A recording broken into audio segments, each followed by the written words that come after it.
Je l'ai annoncé depuis le matin, c'est notre unique invitée de cette tranche matinale. Elle s'appelle Bienveillance Zita Biaka. Elle est née le 18 septembre, ici en République démocratique du Congo. Une jeune femme très ambitieuse et très brave, auteure de Femmes leaders pour un leader. C'est elle que l'on reçoit pour parler justement de cet ouvrage qu'elle a eu à présenter à notre directeur général et président des journalistes de Kinshasa la semaine dernière. Bonjour et bienvenue, madame. Bonjour. Femme leader pour un leader. Qu'est-ce que cela veut dire? Merci beaucoup pour cette belle opportunité. Et je tiens justement à remercier monsieur Jean-Marie Kassamba pour cette tranche. Alors, nous sommes là pour servir la nation. Femme leader pour un leader, c'est un livre que j'ai rédigé depuis... ça a été publié le 25 février 2023. Alors, Femme leader pour un leader, la société actuelle étant dans une mutation perpétuelle et dans le tourbillon de la mondialisation, et c'est là sans discrimination raciale. Donc, cela veut dire que les ciels s'ouvrent à tout le monde. Donc, tous, on a la capacité de transmettre quelque chose au monde. Et l'homme, tout comme la femme, sont censés suivre le pas. Et ici, les mots-clés, c'est le leadership. Le leadership de la femme face au leadership de l'homme. Et l'homme et la femme... Est-ce que ça entre en conflit? Non. L'homme et la femme doivent travailler en collectivité dans la société. Donc, achever ce que l'autre a commencé. Et cette bonne compétition, c'est ce que nous appelons femme leader pour un leader. Le leadership n'a rien à voir avec les sexes, qu'il soit homme ou femme. C'est la vision qui détermine le tout. Donc, femme leader pour un leader, ce n'est pas question de la rivalité entre l'homme et la femme. Alors, ça, c'est ce que vous voulez qu'il soit mis en place, ou c'est ce que vous avez remarqué? Parce que nous, on connaît quand même, il y a quelques discriminations encore dans le monde d'aujourd'hui. Il y a les femmes qui continuent de réclamer d'avoir les mêmes chances que les hommes. Voilà, tout à fait. En fait, je ne suis pas la seule femme à parler du leadership dans notre pays. J'en connais plusieurs. Et si nous continuons d'en parler, c'est parce que nous avons compris que jusque-là, nous ne sommes pas encore arrivés là où nous voulons. Voilà pourquoi nous insistons à parler sur le leadership de la femme. Et nous avons compris que la femme a droit d'occuper tout le même poste dans la société au même niveau que l'homme. Et nous avons reconnu tous ses droits. Voilà pourquoi nous insistons sur son leadership. Alors, je vais partir des différentes parties que vous avez évoquées dans votre ouvrage pour pouvoir avoir une bonne explication. Vous aviez d'abord donné l'approche sociologique et là, à l'intérieur, je vois que vous avez cité la croyance et la tradition qui jouent un rôle dans cette approche sociologique, mais également les réseaux sociaux. Bon, là, ce sont des causes. Nous avons soulevé quelques causes du freinage du leadership de la femme. Le premier, nous avons cité la croyance et la tradition. En fait, nous avons compris, c'est depuis la Bible que cette injustice, ça dérive. Vous allez comprendre dans l'Ancienne Alliance, quand on pose la question à un juif concernant ses biens, il va citer les champs, le bétail, et puis il rajoute « et la femme ». Donc, nous avons compris que c'est depuis la Bible que la femme, elle était moins considérée que l'homme, elle était un peu à l'écart. Et ces comportements-là, ça a eu une influence très négative à la femme d'aujourd'hui, bien qu'elle essaye d'émerger dans la société. Et nous avons parlé du réseau social, nous avons parlé de l'entourage, de l'environnement, pardon. Ce sont des choses, ce sont des causes qui freinent le développement du leadership de la femme. Alors, je vois également qu'une femme peut être leader au travail, mais elle peut l'être aussi au foyer. Tout à fait. Peut l'être aussi à l'église. Voilà, là nous avons parlé de la tripartie de la femme. La place de la femme, c'est à la cuisine. Vous êtes contre ça? Oui, nous avons parlé de la tripartie de la femme. Donc c'est tout à fait normal qu'une personne puisse avoir ces 3 points. Nous avons parlé de la leadership au foyer, à l'église au foyer. En fait, ça dépend maintenant d'une personne à une autre. On peut être leader au foyer. C'est comme moi, je ne suis pas encore mariée. Donc, je peux pas dire que je suis une femme leader au foyer. Vous êtes femme leader où? Au travail. Je suis une jeune femme entrepreneur. J'ai ma propre structure, Beresti. Donc, je suis encore femme leader au travail, mais je ne suis pas encore au niveau du foyer. Donc, ça peut arriver qu'une personne puisse combiner tous ces 3 points, mais ça dépend d'une personne à une autre. Moi, j'entends quelque part dire que les femmes ne sont pas appelées à prêcher devant les hommes. Dans certaines églises, ça reste encore des sans montant de la grâce, moi, je crois à ce que Dieu a mis en moi.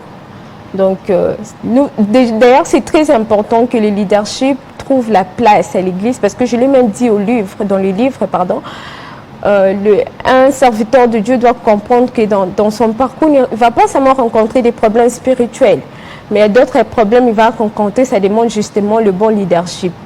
Donc voilà pourquoi aujourd'hui nous retrouvons le monde à l'église. Il y a plusieurs choses, bons ou mauvais, actes qui se passent aujourd'hui à l'église, justement parce que le leadership ne retrouve pas sa place au niveau de l'église. Mais vous parlez également de l'homme, hein, un peu pratiquement dans les mêmes conditions. C'est que je comprends que ce n'est pas un ouvrage exclusivement femme. Vous parlez du leadership de l'homme aussi, dans les mêmes conditions. C'est femme leader pour un leader. Femme leader pour un leader. Voilà. D'où tous les sens vraiment. En parlant de leadership, justement, vous avez évoqué aussi des leviers. Il y en a à peu près 6, si j'ai pu comprendre, pour pouvoir réveiller le leadership. Oui, là, nous avons parlé de quelques leviers. C'est un peu nombreux, mais je vais citer quelques-uns. De loin, on ne voit que le sommet. Je l'ai dit, le renouvellement de l'intelligence commence par une création. Donc, soyons de jeunes, là je parle plus aux jeunes, soyons de jeunes autonomes, soyons de jeunes qui voient de loin. Donc, vois d'abord aujourd'hui, ça va te prolonger pour réussir demain. Donc, de loin, on ne voit que des sommets. Donc, une fois que tu t'engages aujourd'hui, tu peux facilement réussir dans le futur. Ça, c'est très bien. Et je me passe de vous demander des différentes caractéristiques, comment devenir leader, tout cela, ou encore l'intelligence, le courage, le charisme, la créativité, la motivation, un esprit éveillé, c'est tout ce que vous avez évoqué. Voilà. Vous n'allez pas tout dire parce qu'il faut quand même acheter et pour lire Bienveillance Nzita qui a fourni un grand travail quand même. On peut le retrouver où l'ouvrage? L'ouvrage, vous pouvez me contacter, mon numéro de téléphone. Vous pouvez dicter le numéro, oui. C'est le plus 243 81 74 05 188. Encore? Plus 243 81 74 05 188. Merci beaucoup pour le numéro. Vous êtes auteur, mais pas seulement. J'ai lu dans votre petite biographie que vous êtes également motivatrice et coach du style vestimentaire. D'où vous est venu alors le goût de l'écriture?